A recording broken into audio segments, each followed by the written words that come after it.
વિદ્યાર્થી મિત્રો, બીકે સાયન્સ ઇન્સ્ટિટ્યૂટમાં આપનું હાર્દિક સ્વાગત છે।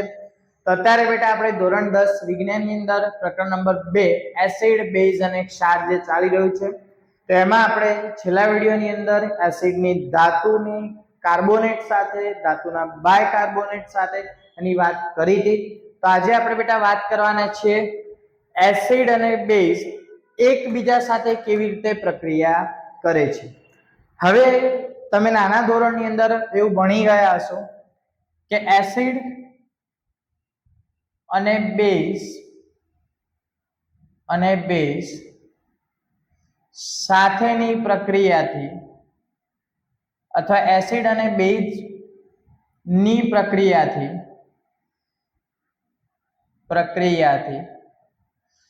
ક્ષાર અને પાણી બને છે। આવું તમે નાનપણની અંદર ભણ્યા હશો। નાનપણ ઇન ધ સેન્સ કે 6, 7, 8 અથવા 9th ની અંદર। તો એસિડ અને બેઝની પ્રક્રિયાથી ક્ષાર અને પાણી તો બને એ આપણે સમજીએ છીએ, બરાબર। આપણને ખબર છે કે ભાઈ નિપજ તરીકે આપણને જે પદાર્થ મળશે એટલે કે ક્ષાર હશે અને બીજું શું મળશે? પાણી મળશે। હવે એસિડ અને બેઝ તો આપણે જાણીએ છીએ કે બંને એકબીજાની વિરુદ્ધ છે, બરાબર।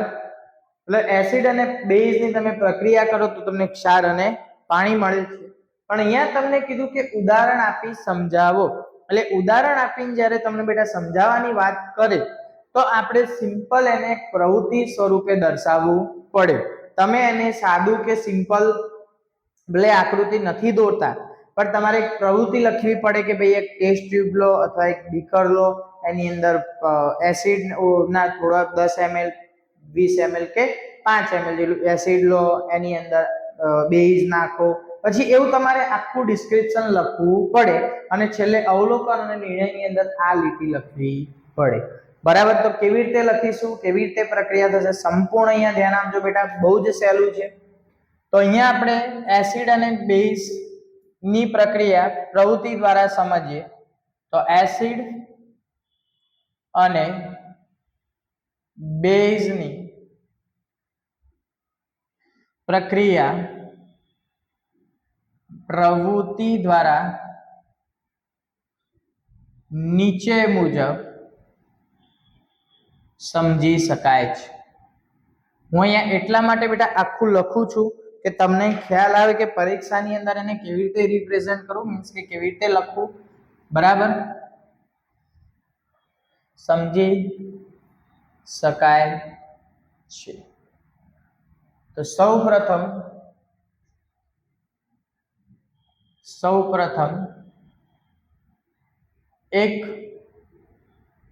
બીકર લઈ તેમાં 10 ml NaOH લો અને બીજા બીકરમાં HCl એસિડ લો। પહેલા આપણે બંનેને કેવા લીધા છે? ઇન્ડિવિડ્યુઅલ, અલગ અલગ પાત્રની અંદર લીધા છે। હવે અહીંયા શું લખીશું કે બીકર લીધું, હવે 10 ml NaOH નાખ્યો, હવે ડાયરેક્ટ તમે બેઝ નાખશો તો તમને ખબર પડશે કે ભાઈ એસિડ અને બેઝ વચ્ચે પ્રક્રિયા થાય છે કે નથી થતી। તો એના માટે અહીંયા શું કરવાનું, તો આપણે બીજા નંબરનો ટોપિક શીખ્યા હતા બેટા સૂચકો, અને સૂચકોની અંદર બે પ્રકાર હતા, એક કુદરતી સૂચક અને બીજો માનવ સર્જિત સૂચક। માનવ સર્જિતની સૂચકની અંદર આપણે એક ઉદાહરણ જોયું હતું ફિનોલ્ફથેલિન। કયો જોયો તો? ફિનોલ્ફથેલિન। તો હવે આપણે આ ફિનોલ્ફથેલિન જે સૂચક છે શેમાં ઉમેરીશું? NaOH માં ઉમેરીશું। NaOH માં તમે જેવો ફિનોલ્ફથેલિન સૂચક ઉમેરશો એટલે NaOH વાળું જે દ્રાવણ હશે, હવે આપણે જાણીએ છીએ કે NaOH તો અંદર OH છે, પણ એનો મતલબ એ શું છે? બેઝ છે। તો NaOH ની અંદર તમે જ્યારે ફિનોલ્ફથેલિન એડ ઓન કરશો તો NaOH વાળું દ્રાવણ સંપૂર્ણ કેવું બની જશે? ગુલાબી રંગનું। તો અહીંયા પહેલા આપણે લખીશું કે NaOH માં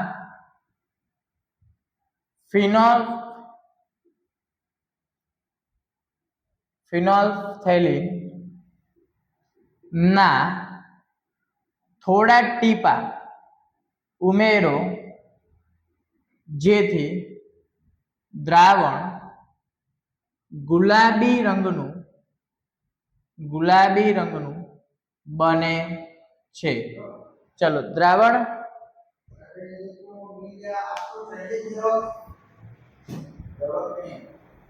जरूरत मेरे को कुछ है नहीं.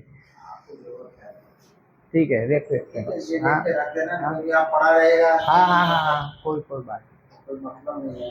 आपका जो है 1900 रुपया आपने दिया है. हाँ दे दिया. अब मैं कैलकुलेशन करके आपको व्हाट्सएप कर दूंगा. हाँ.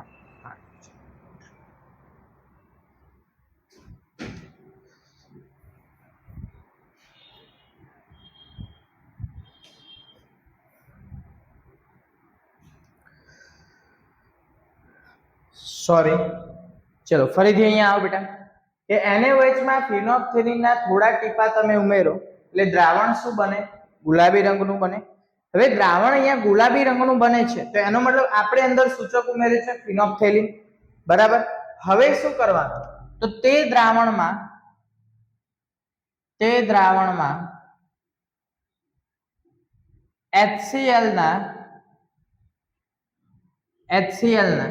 HCl તે દ્રાવણમાં HCl ધીમે ધીમે ઉમેરતા જાઓ. એકદમ ધીમે ધીમે ઉમેરવાની વાત છે બેટા અહીંયા. હવે તમે જેવો HCl ઉમેરશો તો આપણને ખબર છે કે ભાઈ NaOH ની અંદર તમને ફિનોલ્ફથેલિન નાખેલું છે. એ ફિનોલ્ફથેલિનના કારણે દ્રાવણનો રંગ કેવો છે ગુલાબી છે. જેવું તમે HCl ઉમેરશો એમ દ્રાવણની અંદર જે ગુલાબી રંગ છે દૂર થતો જશે. તો અહીંયા સમજો કે બેઝ પદાર્થ હતો NaOH તો તમે ફિનોલ્ફથેલિન એમાં એડ કર્યું તો તમને દ્રાવણનો રંગ કેવો મળ્યો બેટા ગુલાબી મળ્યો. પણ જેવું તમે એમાં એસિડ નાખ્યું તો એમ દ્રાવણનો જે ગુલાબી રંગ છે દૂર થતો જોયો. તો એનો મતલબ એ દૂર ક્યારે થાય કે બેઝ હતો પહેલા પદાર્થ એમાં તમે ફિનોલ્ફથેલિન એડ કર્યું તો ગુલાબી બન્યો. હવે જેવું તમે એસિડ એડ કર્યું તો ગુલાબી રંગ દૂર થતો ગયો. તો બેઝ પણ જે બેઝ પદાર્થ હશે એ બેઝની માત્રા શું થતી હશે ઘટતી હશે. અને બેઝની માત્રા ઘટતી જાય છે એટલા માટે દ્રાવણમાં ગુલાબી રંગ શું થાય છે દૂર થાય છે. તો અહીંયા તે દ્રાવણમાં HCl ધીમે ધીમે ઉમેરતા તે દ્રાવણમાંથી ગુલાબી રંગ દૂર થતો જાય છે. ચલો હવે અવલોકન. તો અવલોકન કરતા જણાય છે કે દ્રાવણમાં ગુલાબી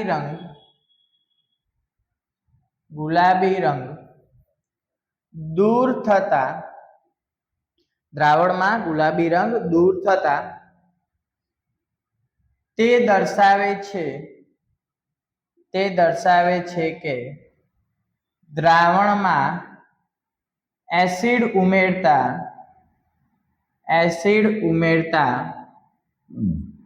બેઝનું પ્રમાણ દૂર થતું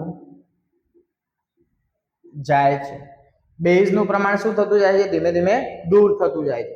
ચલો બેઝનું પ્રમાણ દૂર થતું ગયું એટલે ગુલાબી રંગ ઓછો થતો ગયો. હવે બેટા ખાસ સમજો કે બેઝનું પ્રમાણ દૂર થયું ગુલાબી રંગ ધીમે ધીમે શું થયો ઘટતો ગયો.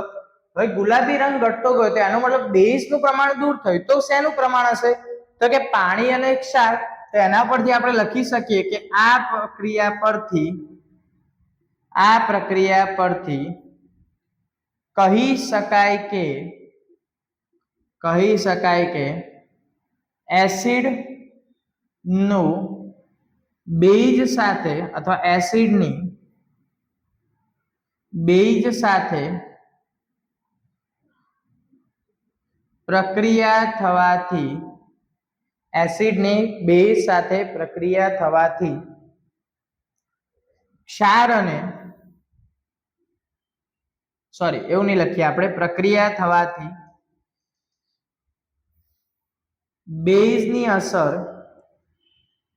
અસર ઓછી થતી જાય છે જે પ્રક્રિયા નીચે મુજબ લખી શકાય છે. હવે પ્રક્રિયા અસર દૂર થાય છે તો પ્રક્રિયા આપણે લખીએ તો એસિડ પ્લસ બેઝ gives ક્ષાર પ્લસ પાણી. મતલબ ક્ષાર અને પાણી તમે બંને નિપજ તરીકે મળે છે. અને હવે અહીંયા સમજો કે એસિડ ની અંદર તમે બેઝ ઉમેર્યો, બરાબર, સોરી, બેઝ ની અંદર તમે એસિડ ઉમેર્યો, બંનેની પ્રક્રિયામાં એસિડ પણ હવે રહેતો નથી કે પ્રક્રિયા પછી બેઝ પણ રહેતો નથી. તો એનો મતલબ કે બંને કેવા થઈ જાય છે? તટસ્થ થઈ જાય, જેને આપણે ન્યુટ્રલાઇઝ એજન્ટ બોલીએ અથવા ન્યુટ્રલ શબ્દ વાપરી શકીએ અથવા તટસ્થ બોલી શકીએ. તો અહીંયા લખીશું કે એસિડ અને બેઝની પ્રક્રિયાને તટસ્થીકરણ પ્રક્રિયા તરીકે ઓળખી શકાય છે. એટલે કે એસિડ નથી રહેતો અને બેઝ નથી રહેતો, એટલે એસિડ અને બેઝની પ્રક્રિયાને શું કહેવાય? તટસ્થીકરણ પ્રક્રિયા. હવે અહીંયા સમજો એસિડ અને બેઝ ની પ્રક્રિયા તટસ્થીકરણ કહેવાય, બરાબર. તો આપણે સમીકરણ લખવું હોય તો અહીંયા આપણે HCl અને બીજો કયો પદાર્થ લીધો છે? NaOH. તો એના વચ્ચે આપણે પ્રક્રિયા લખવી હોય તો HCl લિક્વિડ પ્લસ NaOH એટલે કે સોડિયમ હાઇડ્રોક્સાઇડ લિક્વિડ gives. હવે અહીંયા સમજો કે અહીંયા બે ઘટક છૂટા પડશે, અહીંયા બે ઘટક છૂટા પડશે, પોઝિટિવ નેગેટિવ જોડે અને નેગેટિવ ઘટક પોઝિટિવ જોડે. તો સિમ્પલ આપણે જાણીએ છીએ કે NaCl + H2O.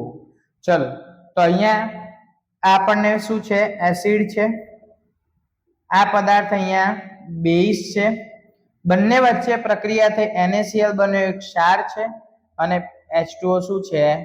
પાણી છે, બરાબર. તો એસિડ અને બેઝની પ્રક્રિયાને તટસ્થીકરણ પ્રક્રિયા તરીકે ઓળખી શકાય, બરાબર. બહુ સિમ્પલ પ્રશ્ન છે બેટા, કોઈ આકૃતિ આમાં છે નહીં. ઓકે, તો જોઈ લો એક વખત.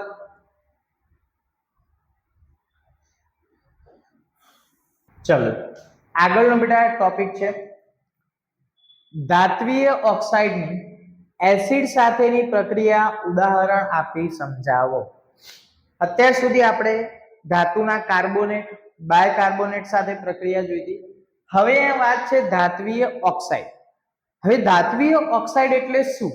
તો આપણે બે સિમ્પલ અહીંયા શબ્દો સમજીએ કે પહેલું છે અહીંયા ધાત્વિય અને બીજો શબ્દ છે ઓક્સાઇડ. એક મિનિટ, આ કદાચ નહીં દેખાતું હોય, હું નીચે લખું છું થોડું એટલે તમને ખ્યાલ આવે. પહેલો શબ્દ છે ધાત્વિય અને બીજો શબ્દ છે ઓક્સાઇડ. હવે ધાત્વિય એટલે શું? તો સિમ્પલ બેટા યાદ રાખો, ધાત્વિય શબ્દ વપરાય છે ધાતુ માટે. બી લાઈક આપણે ઉદાહરણ લઈ લઈએ કોપર, બરાબર. અને ઓક્સાઇડ શબ્દ આપણે વાપરીએ છીએ કોના માટે? ઓક્સિજન માટે. હવે ધાત્વિય ઓક્સાઇડનો અર્થ એવો થાય કે ધાતુ પહેલેથી ઓક્સિજન સાથે સંયોજાયેલી છે, અથવા ધાત્વિય ઓક્સાઇડમાં કોણ રહેલું છે? સંયોજન, મતલબ પ્રક્રિયા થયેલી છે. તો અહીંયા ઓક્સિજન માની લો કે આપણે કોપર અને ઓક્સિજન વચ્ચે પ્રક્રિયા કરીએ તો આપણને ખબર છે શું મળે? Copper oxide. અને કોપર ઓક્સાઇડ એટલે બીજું કશું જ નહીં, એક પ્રકારનું શું કહેવાય? ધાત્વિય ઓક્સાઇડ. મતલબ ધાતુ સાથે ઓક્સિજન સંયોજાયેલો હોય તો એને કહેવાય કોપર ઓક્સાઇડ, એટલે કે ધાત્વિય ઓક્સાઇડ. પછી કોપર હોય, આયર્ન હોય, એલ્યુમિનિયમ હોય, કોઈ પણ ધાતુ હોય એની સાથે ઓક્સિજન સંયોજાયેલો હોય એટલે આપણે સિમ્પલ એને શું કહીશું? Copper oxide. હવે અહીંયા તમને શું કીધું છે સમજો કે ધાત્વિય ઓક્સાઇડની કોની સાથે પ્રક્રિયા? એસિડ સાથે. એટલે કે હવે આ કોપર ઓક્સાઇડની હું એસિડ સાથે પ્રક્રિયા કરું તો મને શું મળે આપણે અહીંયા સમજવાનું છે. તો બહુ સિમ્પલ છે બેટા. તમને બુકની અંદર કોઈ આકૃતિ નથી આપી, તો હું તમને એક રફલી આકૃતિ ખાલી સમજવા માટે અહીંયા હું દોરું છું કે માની લો કે એક તમે બીકર લીધું, હવે એ બીકરની અંદર તમે થોડાક માત્રામાં કોપર ઓક્સાઇડના ટુકડા લીધા, બરાબર. હવે કોપર ઓક્સાઇડ હંમેશા યાદ રાખજો, ઘણા બધા વિદ્યાર્થીઓને મગજમાં છે કે કોપર ઓક્સાઇડ એટલે વાદળી કલરનો પદાર્થ હશે, વાદળી કલરના ટુકડા હશે. ના બેટા, કોપર ઓક્સાઇડ એ લગભગ કેવો છે? રંગવિહીન છે. કેવો છે? રંગવિહીન છે, એવું યાદ રાખજો, બરાબર. ચલો, તો તમે કોપર ઓક્સાઇડના ટુકડા નાખ્યા, તો અહીંયા હું સિમ્પલ આને દર્શાવી દઉં. કોપર ઓક્સાઇડ ફોર્મની અંદર CuO, આ તમારા માટે બીકર થઈ ગયું. હવે એની અંદર તમે થોડા ટીપા HCl ના નાખો છો, એસિડ, અને એસિડ તરીકે આપણે અત્યારે લઈએ છીએ HCl, બરાબર. હવે જે HCl છે એ કોપર સાથે શું કરશે? પ્રક્રિયા કરશે, એટલે કે ધાત્વિય ઓક્સાઇડ સાથે, અને પ્રક્રિયા કરીને વાદળી અને લીલા રંગનો એક પદાર્થ બનાવશે જે હશે કોપર ક્લોરાઇડ, જેને આપણે બોલીએ CuCl2. અને આ કોપર ક્લોરાઇડ એ કેવા કલરનો હશે? વાદળી અને લીલા, અને બીજું બનાવશે પાણી. તો હવે આ જે પદાર્થ બન્યો એને કહેવાય ક્ષાર, અને H2O તો આપણે જાણીએ જ છે, એને આપણે શું કહીએ છીએ? પાણી. તો સિમ્પલ એવું કહી શકાય કે ધાત્વિય ઓક્સાઇડ વત્તા એસિડ gives ક્ષાર વત્તા પાણી. મતલબ ધાત્વિય ઓક્સાઇડની તમે એસિડ સાથે પ્રક્રિયા કરો છો તો તમને નિપજ તરીકે ક્ષાર અને પાણી મળે છે. આવું તમે સિમ્પલ કહી શકો, બરાબર. તો હવે આને લખાય કેવી રીતે આપણે ખાલી સમજાવવા માટે બેટા વાત કરી. લખવાનું આપણે વ્યવસ્થિત પ્રવૃત્તિ સ્વરૂપે આપણે સમજાવવાનું છે, બરાબર. ચલો, તો આપણે લખીશું એને. તો લખાય કેવી રીતે? તો આપણે જે હમણાં આકૃતિ દોરી એ જ રીતે કરતા જઈશું. સૌ પ્રથમ એક બીકર લો, તે બીકરમાં ધાત્વિય ઓક્સાઇડ કૌંસમાં હું અહીંયા લખું છું કોપર ઓક્સાઇડ,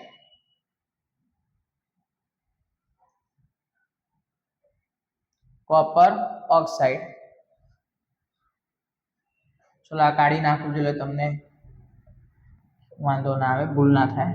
ચલો, કોપર ઓક્સાઇડ ના ટુકડા લો. ચલો, એના પછી ત્યારબાદ તે બીકરમાં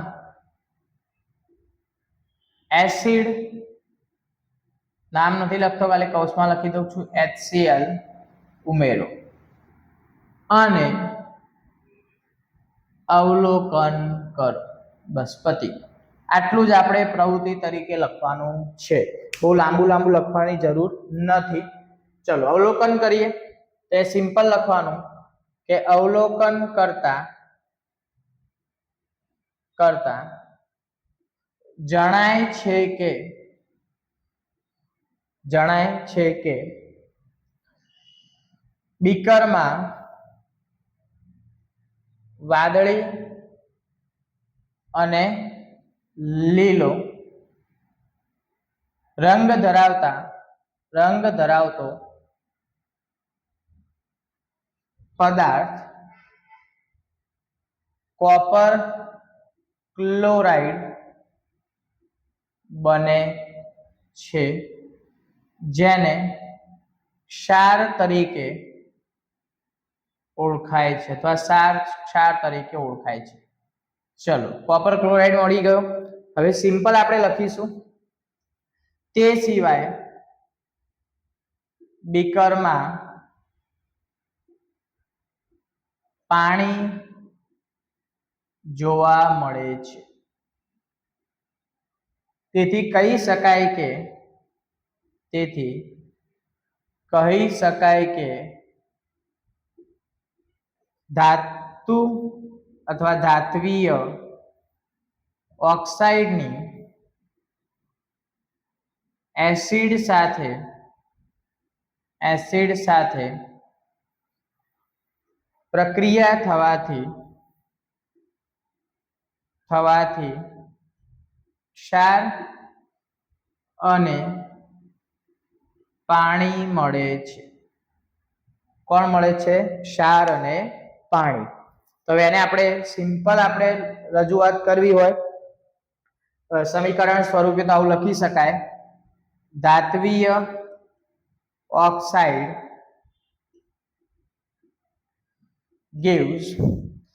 ધાત્વીય ઓક્સાઇડ પ્લસ એમાં આપણે શું ઉમેર્યું?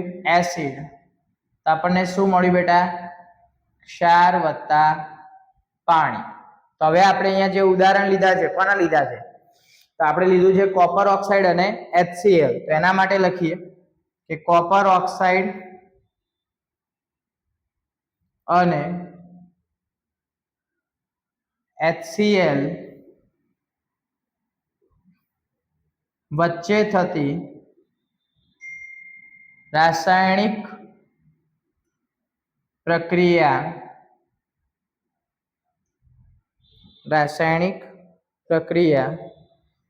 નીચે મુજબ દર્શાવી શકાય.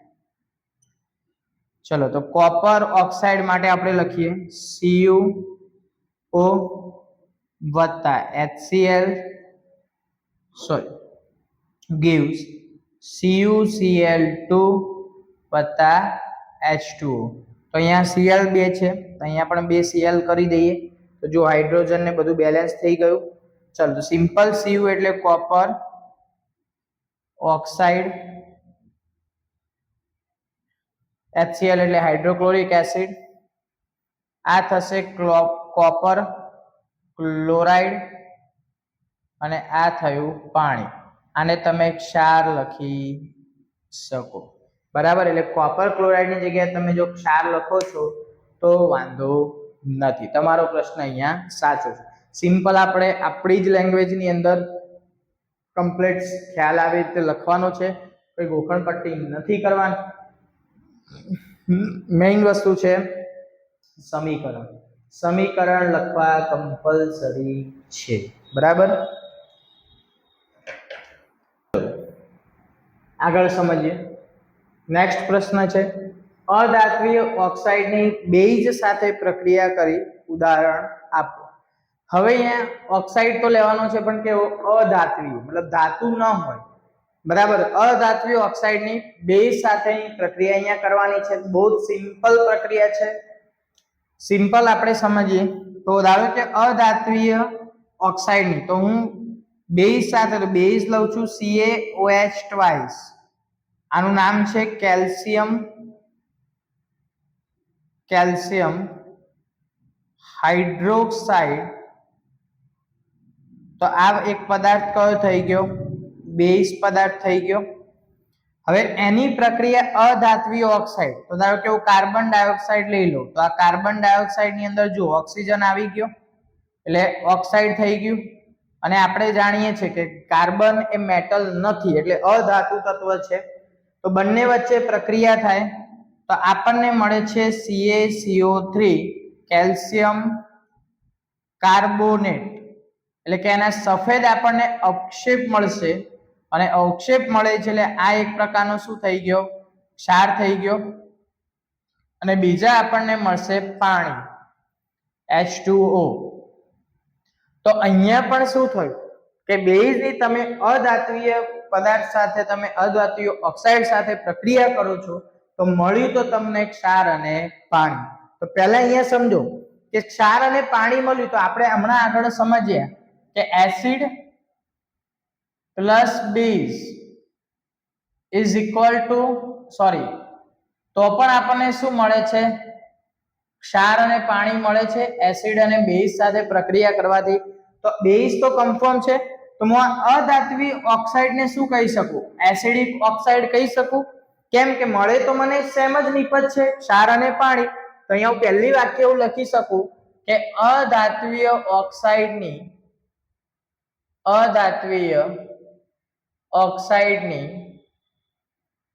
બેઝ સાથે પ્રક્રિયા કરતા ક્ષાર અને પાણી મળતું હોવાથી અધાત્વીય ઓક્સાઇડને એસિડિક ઓક્સાઇડ કહી શકાય છે. કયો ઓક્સાઇડ કહી શકાય છે? Acidic oxide. હવે અહીંયા સિમ્પલ લખીએ કે કેલ્શિયમ હાઇડ્રોક્સાઇડની કાર્બન ડાયોક્સાઇડ સાથે પ્રક્રિયા કરતા કેલ્શિયમ કાર્બોનેટ ના સફેદ અવક્ષેપ અને પાણી મળે છે. તેથી રાસાયણિક સમીકરણ નીચે મુજબ લખી શકાય. તો આપણે રાસાયણિક સમીકરણ તમને સમજાવવા પહેલા જ લખી દીધું. Calcium hydroxide plus carbon dioxide, તો આપણને મળ્યું કેલ્શિયમ કાર્બોનેટ અને પાણી. હવે સિમ્પલ આપણે અહીંયા લખી શકીએ કે અધાત્વીય ઓક્સાઇડ પ્લસ અધાત્વીય ઓક્સાઇડ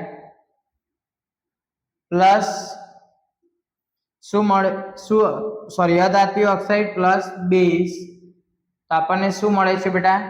ક્ષાર વત્તા પાણી. તો અહીંયા આપણો પ્રશ્ન પૂરો થઈ ગયો. બહુ સિમ્પલ જ ક્વેશ્ચન છે બેટા. આની અંદર એટલું બધું લાંબુ આપણે લખવાની જરૂર નથી, બરાબર. તો આપણે આ વિડીયોની અંદર બેટા 3 પ્રશ્નો રાખીએ છીએ, બરાબર. બધાને આશા રાખું ખ્યાલ આવી ગયો હશે. મેં અહીંયા તમને જે લખાણ લખાવ્યું છે એ તમારી બુકનું બેઠું નથી. તમારે કેવી રીતે પરીક્ષાની અંદર લખવું, કેવી રીતે તમે તમારી રીતે બનાવીને લખી શકો એ રીતે મેં અહીંયા લખેલું છે, બરાબર. એ રીતે આપણે સમજવાનું છે, ગોખવાનું નથી. આ યાદ રાખજો. અને સૌથી ઇમ્પોર્ટન્ટ વસ્તુ, અમુક બાબતો છે પ્રશ્નની અંદર જે કમ્પલસરી તમારે મેન્શન કરવી પડે. સમીકરણ છે, પછી કઈ નિપજ મળે છે, કોની સાથે પ્રક્રિયા થાય છે, કયો તમે પદાર્થ લીધો છે. તમે આકૃતિ ઉપરથી પ્રવૃત્તિ બનાવીને લખશો તો ચાલશે, પણ તમારું અવલોકન એટલે કે પ્રક્રિયા અને નિર્ણય બંને કમ્પ્લીટ સાચા હોવા જોઈએ. ઓકે, તો અહીંયા બેટા હું આશા રાખું છું બધાને ખ્યાલ આવી ગયો હશે. ચેનલને સબસ્ક્રાઇબ ના કરી હોય તો ચોક્કસથી સબસ્ક્રાઇબ કરી દો, કારણ કે રોજના રોજ તમને વિડીયો મળવાના છે, બરાબર. આના પછી આપણે પાછું ગણિતનું એક ચેપ્ટર લઈશું. હજી આ ચેપ્ટર થોડું બાકી છે, એ કમ્પ્લીટ કરીશું, બરાબર. તો મળીએ છીએ આપણે નવા વિડીયોની અંદર નવા ટોપિક સાથે. ત્યાં સુધી બધાને Tata bye bye, C you.